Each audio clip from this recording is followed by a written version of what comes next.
إن الحمد لله الأكرم الذي خلق الإنسان وكرمه وعلمه من البيان ما لم يعلم فسبحان الذي لا يحصى امتنانه باللسان ولا بالقلم نشهد أن لا إله إلا الله وحده لا شريك له ونشهد أن سيدنا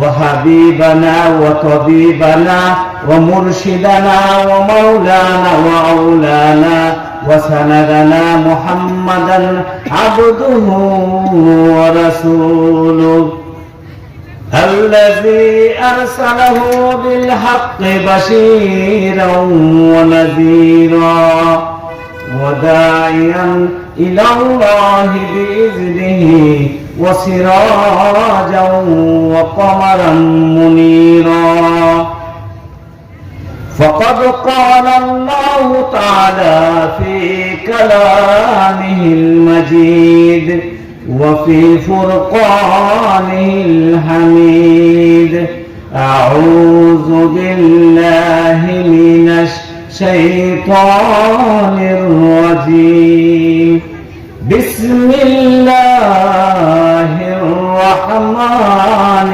الرحيم الحمد لله رب العالمين الرحمن الرحيم مالك يوم الدين إياك نعبد وإياك نستعين اهدنا الصراط المستقيم صراط الذين أنعمت عليهم غير المغضوب عليهم ولا الضالين وقال رسول الله صلى الله عليه وسلم أول ما يحاسب به العبد يوم القيامة الصلاة أو كما قال عليه الصلاة والسلام إن الله وملائكته يصلون على النبي يا أيها الذين آمنوا صلوا عليه وسلموا تسليما اللهم صل على محمد وعلى آل محمد كما صليت على إبراهيم وعلى آل إبراهيم إنك حميد مجيد اللهم بارك على محمد وعلى آل محمد كما باركت على إبراهيم وعلى آل إبراهيم إنك حميد مجيد بلغ العلا بكماله كشف الدجى بجماله حسنت جميع خصاله صلوا عليه وآله هنا فلت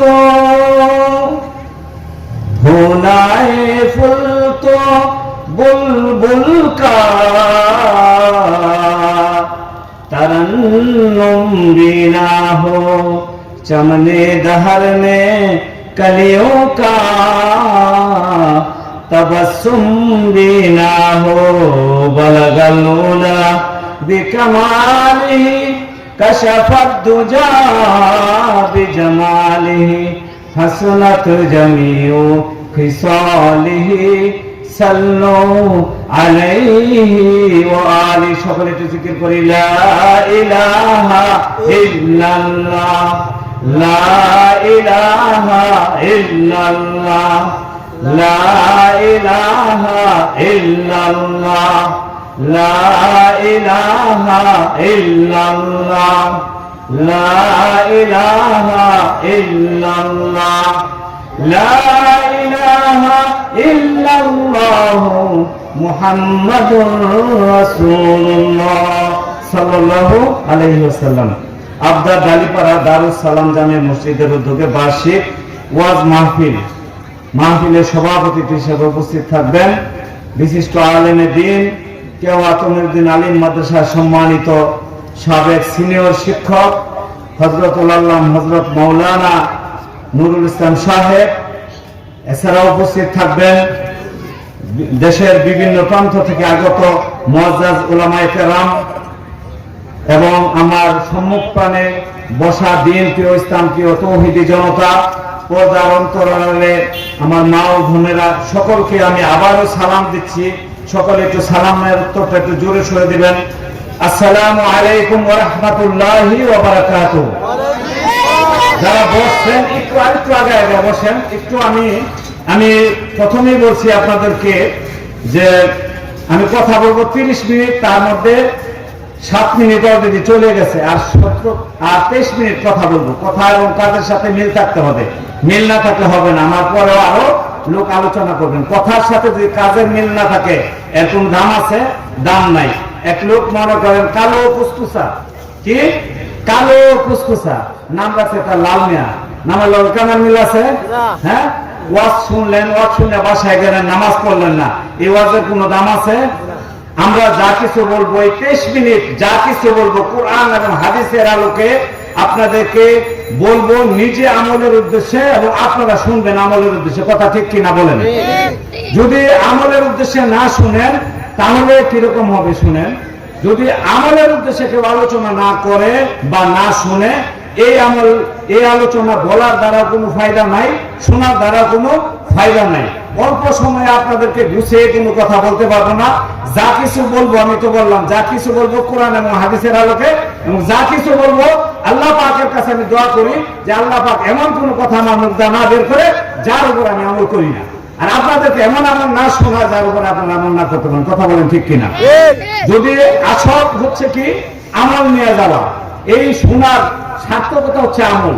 যদি আপনার আমল না হয়, সারা রাত ওয়াজ শুনলেন, সকালবেলা ফজরের সময় অন্য দিন কাতার হয়তো 3টা মসজিদে, ফজরের সময় দিন কাতার হয় 1টা, 2 কাতার নাই, তাহলে আমল বাড়লো না কমলো? জোরে বলেন একটু।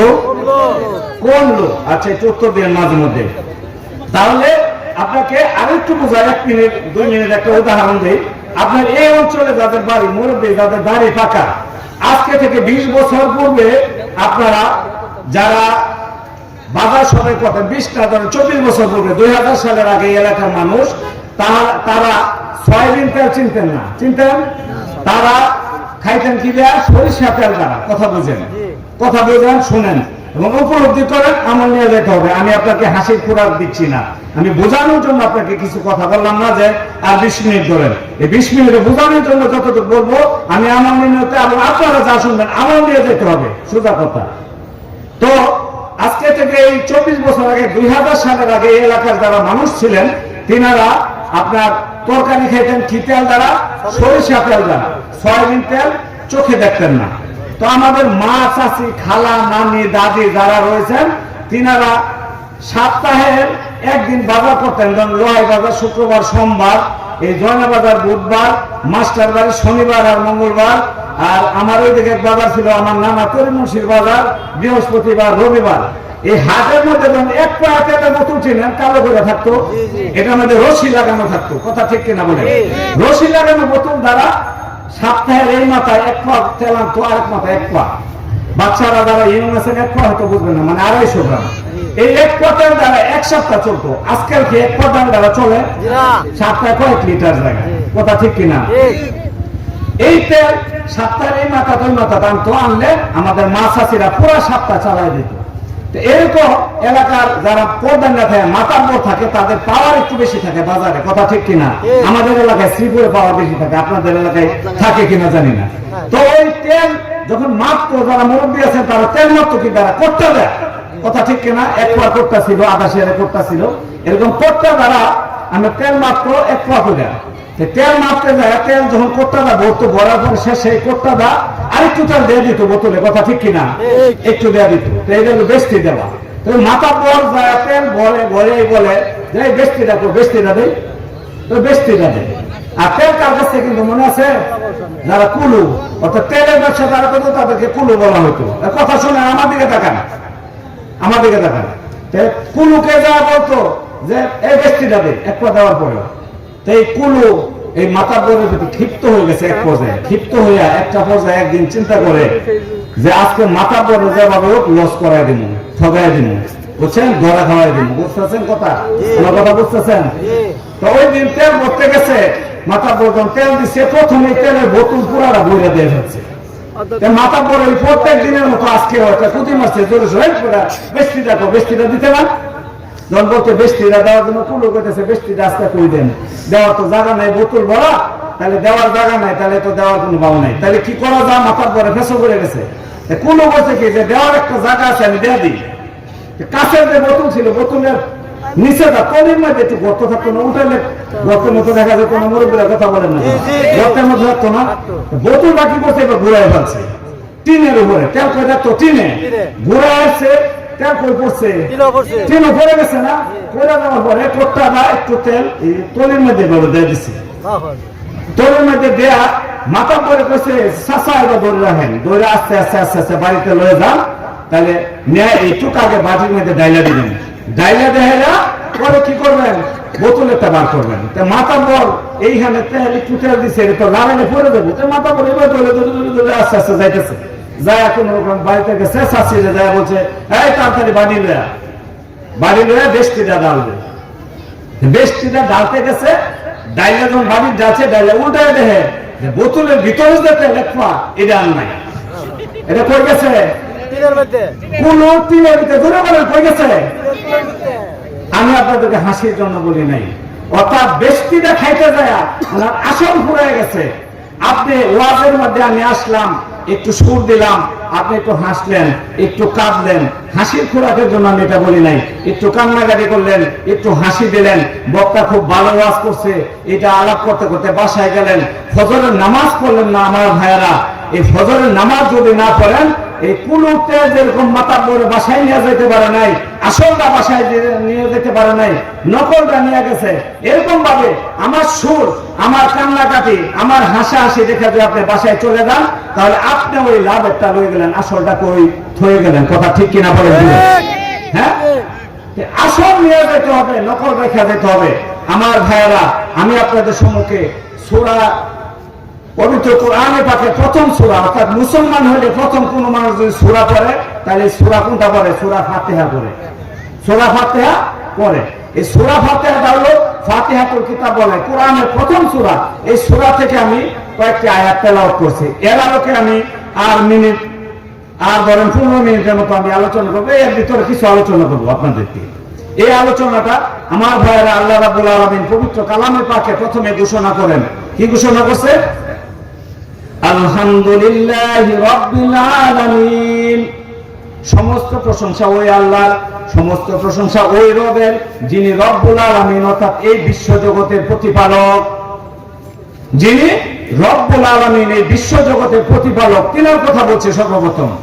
তাহলে এখানে আল্লাহ রাব্বুল আলামিন আপনাকে আমাকে কিসের কথা বলছে? প্রথমে রব্বুল আলামিন, যিনি বিশ্ব জগতের প্রতিপালক, তিনার প্রশংসা করার কথা বলছে।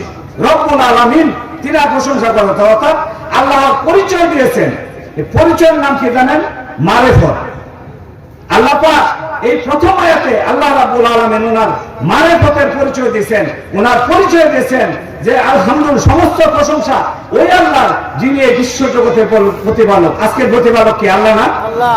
আর আগামীকাল আল্লাহ, দুনিয়ার আল্লাহ, আখেরাত আল্লাহ। এই বিশ্ব জগতের আসমান জমিন, লৌহ কলম, তরুলতা, 18,000 মাখলুকাত যিনি সৃষ্টি করছেন, সবকিছু যিনি চালান, এই বিশ্ব জগতের যিনি পরিচালনা করেন, তিনি হলো রব্বুল আলামিন। তিনা কি করছে? এ করছে, পরিচয় দিয়েছেন, অর্থাৎ মারিফতের কথা বলছেন প্রথম আয়াতে। দ্বিতীয় আয়াতে আর রহমানির রহিম, যিনি পরম করুণাময় এবং অতীব দয়ালু।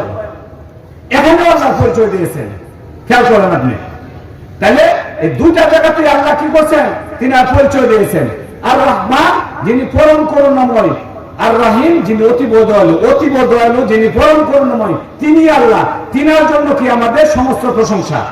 3 নম্বর আয়াতে মালিক ইয়াউমিদ্দিন, যিনি প্রতিদান দিবসের মালিক। কবের মালিক?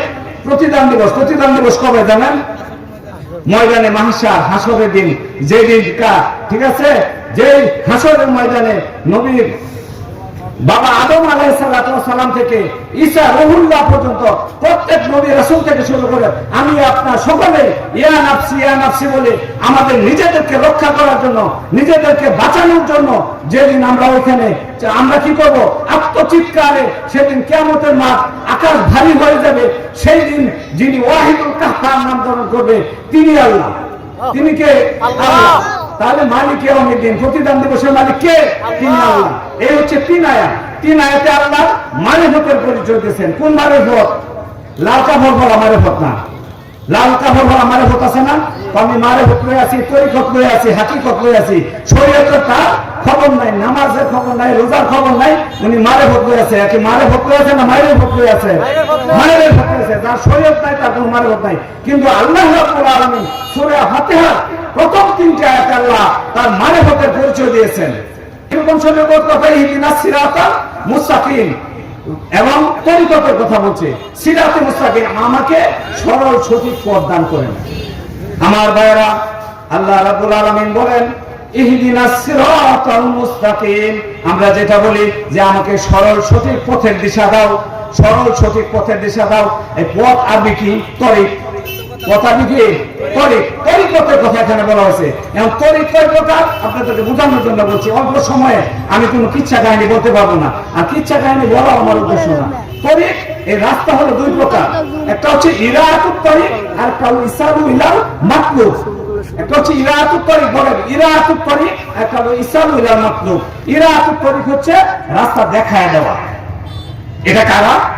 আদম আলাইহিস সালাম থেকে শুরু করে নবী রাসূলগণ, সাহাবায়ে কেরাম, তাবে তাবিন, আইম্মায়ে মুজতাহিদিন, গাউস, কুতুব, পীর, আবদাল, শুহাদা, আমার পর্যন্ত, আপনার পর্যন্ত আমরা যারা শরীয়তের কথা বলতাছি, মানুষকে হেদায়েতের পথে ডাকি, এটাকে বলা হয় ইরাতুত তরিক, রাস্তা দেখায় দেওয়া। আর একটা হলো ইসালু ইলাল মাতলুব, 2 নম্বরটা, সেটা হচ্ছে গন্তব্যে পৌঁছায় দেওয়া। একটা হচ্ছে কি? কথা বলেন। একটা হচ্ছে রাস্তা দেখায় দেওয়া, আরেকটা হচ্ছে গন্তব্যে পৌঁছায় দেওয়া। আপনাদেরকে খুব সহজে বোঝায় একটা প্রমাণ দিই। 1 মিনিট উদাহরণ। মনে করেন আপনাকে বলতেছে, আপনি ওনাকে বলতেছেন যে ভাই আমি ঢাকা যাব কিভাবে, আমি ঢাকা যাব কিভাবে। তো উনি আপনাকে বলতেছে এখান থেকে হাইটা এই মসজিদের মোড়ে চলে যান। আপনি কোথায় চলে যান? মসজিদের মোড়ে। মোড় থেকে পশ্চিম দিকে রাস্তা গেছে, ওই রাস্তাটা আপনি চলে যাবেন এই হাইওয়ে রোডে। হাইওয়ে রোডে যাইলে দেখবেন ময়মনসিংহের দেখতে বাস আসতেছে, ওই বাসে আপনি উঠে বসবেন। কথা বুঝতেছেন? কষ্ট হচ্ছে আপনাদের? হ্যাঁ, ওই বাসে উঠবেন। বাসে উঠলে ঘন্টা 3 লাগবে, 3 ঘন্টা পরে ঢাকা যায় নামবেন আপনি। কথা বুঝেন? 3 ঘন্টা পরে আপনি ঢাকা যায় নামবেন। কি বলছে? যে এখান থেকে হাইটা যাবেন মসজিদ পর্যন্ত, মসজিদ থেকে হাইটা রোডে যাবেন, রোডে থেকে বাসে উঠবেন, ঢাকা যাবেন। উনি কি আপনাকে ঢাকা পৌঁছায় দিচ্ছে? হ্যাঁ, রাস্তা দেখা দিচ্ছে। এখন যদি আপনি ওখানে যান, যায় রোডে যান, বাসে উঠেন, 3 ঘন্টা বাসে বসে থাকেন, বাস ভাড়া দেন, তাহলে আপনি ঢাকা যায় পৌঁছবেন। কথা ঠিক কিনা দেখুন? এটা হচ্ছে ইরাতুত তরিক, অর্থাৎ রাস্তা দেখায় দেওয়া। এটা 1 নাম্বার। এটার মালিককে নবী করিম সাল্লাল্লাহু আলাইহি ওয়াসাল্লাম, না, নবী করিম সাল্লাল্লাহু আলাইহি ওয়াসাল্লাম থেকে শুরু করে আমরা আপনারা পর্যন্ত যারা হেদায়েতের পথে আমরা ডাকি, তাদেরকে বলা হয় যে রাস্তা দেখায়। আমি আপনাকে বলছি নামাজ পড়েন, আপনি নামাজ পড়তে পারেন, নাও পড়তে পারেন। কথা ঠিক কিনা? আপনাকে বলছি রোজা করেন, আপনি রোজা করতে পারেন, নাও করতে পারেন। তাহলে আমি আপনাকে হেদায়েতের রাস্তা দেখাইলাম, আপনি দেখতে পারেন, নাও দেখতে পারেন। অনুরূপ ভাবে দ্বিতীয়টা যেটা ইসালু ইলাল মাতলুব, অর্থাৎ আপনাকে গন্তব্যে পৌঁছায় দেওয়া। গন্তব্যে কিভাবে পৌঁছায় দেওয়া? মনে করেন এটার একটা উদাহরণ, যে এখান থেকে আপনি আবার ওনাকে বলতেছেন যে আপনি কি করেন, যে ভাই আমি তো ঢাকা যাব। উনি একটা প্রাইভেট কার নিয়ে দাঁড়ায় রয়েছে। মনে করেন একটা প্রাইভেট কার নিয়ে উনি দাঁড়ায় রয়েছে। উনাকে বললেন, তো আপনি ওনাকে বললেন যে ভাই আমি তো ঢাকা যাব। তা ঢাকা কিভাবে যাব?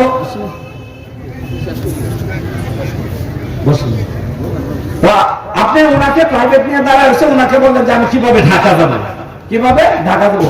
আগেরটা কিন্তু উনি বলে দিচ্ছে যে এইভাবে। ওনাকে বলার সাথে সাথে উনি প্রাইভেট কারের ডান পাশে বসা, বাম পাশটা ধাক্কা দেওয়া, মনে করেন একটা ডালা খুলে দিচ্ছে। কি বলছেন? ডালা খুলে দিচ্ছে। আপনি ডালা খোলার সাথে সাথে ভিতরে বসলেন, উনি ডালাটা লাগাই দিল। ডালাটা লাগাই দিয়ে কি করছে? গাড়ি টান শুরু করছে। ঘন্টা দুয়েক পরে আবার ডালা খুলে দিছে, খুলে দেওয়া বলতেছে যে ভাই নামেন এটাই ডাকা। দুটাকে এক কথা হলো, হ্যাঁ? একটা হলো আপনাকে বলছে যে মসজিদের সামনে যান, তারপর পশ্চিম দিকে মেইন রোডে যান, ওইখানে গাড়ি আসবে, গাড়িতে আপনি উঠবেন, গাড়িতে উঠে 3 ঘন্টা বসে থাকবেন, 100 টাকা ভাড়া দিবেন, পরে যায় আপনার মহাখালী ঢাকাতে নামাইবে। এটা হলো রাস্তা দেখায় দেওয়া, এটা হচ্ছে ইরাতুত তারিক, অর্থাৎ রাস্তা দেখায় দেওয়া। এই রাস্তায় যদি আপনি যান তাহলে গন্তব্যে পৌঁছবেন, আর না গেলে পৌঁছবেন না। আরেকটা হচ্ছে ইসারুল ইলাল মাতলুব, যেটা হলো গন্তব্যে পৌঁছে দেওয়া। উনি গাড়ি নিয়ে দাঁড়াচ্ছে, ওনার গাড়ি তুলছেন, আবার নামায় দিচ্ছে, বলছে ঢাকা শহর। ওইটা হলো পৌঁছে দেওয়া। একটা হলো গন্তব্যে পৌঁছে দেওয়া, একটা হচ্ছে রাস্তা দেখায় দেওয়া। গন্তব্যে পৌঁছানোর মালিক কে? আল্লাহ। গন্তব্য মালিক হেদায়েত দেওয়ার মালিক কে? আল্লাহ। আর রাস্তা দেখানোর মালিক হলো আদম আলাইহিস সালাতু সালাম থেকে শুরু করে নবী মুহাম্মদ রাসূলুল্লাহ সাল্লাল্লাহু আলাইহি সাল্লাম পর্যন্ত প্রত্যেক কালে, সময়ের তাগিদে, কালের তাগিদে, যুগের তাগিদে, প্রয়োজনের তাগিদে আল্লাহ রাব্বুল আলামিন দুনিয়াতে নবী রাসূলগণকে প্রেরণ করেছেন। নবী রাসূলগণের দরজা বন্ধ হয়ে গেছে, তারপর সাহাবায়ে কেরামের দরজা ছিল, ওটা বন্ধ হয়ে গেছে। তাবিনদের দরজা ছিল, তারপর ওটা বন্ধ হয়ে গেছে। তাবিন, আইম্মা মুস্তাদিন, গাউস, কুতুব, পীর, আবদাল, সুহাদা, আমাদের লেভেল পর্যন্ত এখন চলে আসছে। আমরা হলো আপনাদেরকে হেদায়েতের পথ শুধু দেখাবো।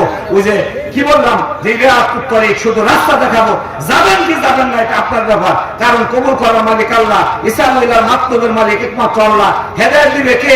আল্লাহ। আমি যে কথাটা বললাম আসলে মূলত আমি ইহদিনাস সিরাতাল মুস্তাকিমের এই ব্যাখ্যাটা করতে চাইছিলাম। হযরতুল আল্লাহ মুফতি আল্লাহ মাওলানা হেদায়েতুল্লাহ রহমানী সাহেব বসা, আমি কথা লম্বা করতে চাই না, সেহেতু আমি আপনাদেরকে হেদায়েতের কথাটা বললাম যে ইহদিনাস সিরাতাল মুস্তাকিম, যেখানে আল্লাহ রাব্বুল আলামিন তার তরিকতের পরিচয় দিয়েছেন, হ্যাঁ রাস্তার কথা বলেছেন। এই রাস্তাটা আপনাকে বলছি যে দুই প্রকার, একটা হচ্ছে ইসালু ইরাতুত তারিক, একটা ইসালুল মাকতুব। ইসালুল মাকতুবের মালিক হলো আল্লাহ, কারণ হেদায়েত দেওয়ার মালিক আল্লাহ। হেদায়েত দেওয়ার মালিক যদি আল্লাহ পাক না হইতেন, তবে নবী মুহাম্মদ রাসূলুল্লাহ সাল্লাল্লাহু আলাইহি সাল্লাম থেকে সর্বপ্রথম হেদায়েত গ্রহণ করতেন আবু তালেব, উতবা, সাইবা, আবু জাহেল যারা ছিলেন, ওনার কি ওনার চাচা ছিলেন না? হেদায়েত যদি উনি দিতে পারতো তাহলে সর্বপ্রথম আবু জাহেল, আবু তালেব ওনাকে সবচেয়ে কষ্ট করে লালন পালন করছেন, অথচ ওনার কপালে দিন নসিব হয় নাই। উনি দিন কবুল করে মৃত্যুবরণ করতে পারেন নাই, কারণ আল্লাহ পাক ওনাকে দিনের জন্য কবুল করেন নাই, বিদায় উনি দিন পায় নাই। তো এই জন্য আমার ভাইরা, দিন কবুল করার জন্য পূর্ব শর্ত হচ্ছে আল্লাহ আপনাকে, আপনার কপালে দিন নসিবে থাকতে হবে। আল্লাহ পাক যদি চায় তাহলে কেবলমাত্র আপনার হেদায়েত পাওয়া সম্ভব। তাহলে আমার ভাইরা আবার একটু বলি, হেদায়েত দেওয়ার মালিক কে? আল্লাহ। ভয় করবো কাকে? আল্লাহকে। ইবাদত করবো কার? আল্লাহ। তাহলে ইবাদত করবো আল্লাহ, ভয় করবো আল্লাহকে। এখন ভয় করে কোন রাস্তায় চলবো? রাস্তাটা হচ্ছে নবী রাসূলগণ যে রাস্তায় রেখে গেছেন, এবং নবী রাসূলগণের যুগ যেহেতু শেষ, এখানে হক্কানি উলামায়ে কেরামগণ এবং হক্কানি পীর মাশায়েখগণ যে রাস্তায় আপনাকে ডাকে, ওই রাস্তায় যদি পৌঁছেন, আপনি যান, তাহলে আপনি হেদায়েতের জায়গায় পৌঁছতে পারবেন আমার ভাইয়েরা। তাহলে আমরা ইনশাআল্লাহ আমল করার নিয়তে আমি যা কিছু বলছি, আমরা হেদায়েতের পথে থাকবো তো ইনশাআল্লাহ, আল্লাহকে ভয় করবো তো ইনশাআল্লাহ, ইবাদত আল্লাহর রাস্তায় রেখে দেওয়া রাস্তায় এবং নবীর পরীক্ষা অনুযায়ী করবো তো ইনশাআল্লাহ। হাযা ওয়া আখিরু দাওয়ানা আলহামদুলিল্লাহি রাব্বিল আলামিন। আসসালামু আলাইকুম ওয়া রাহমাতুল্লাহি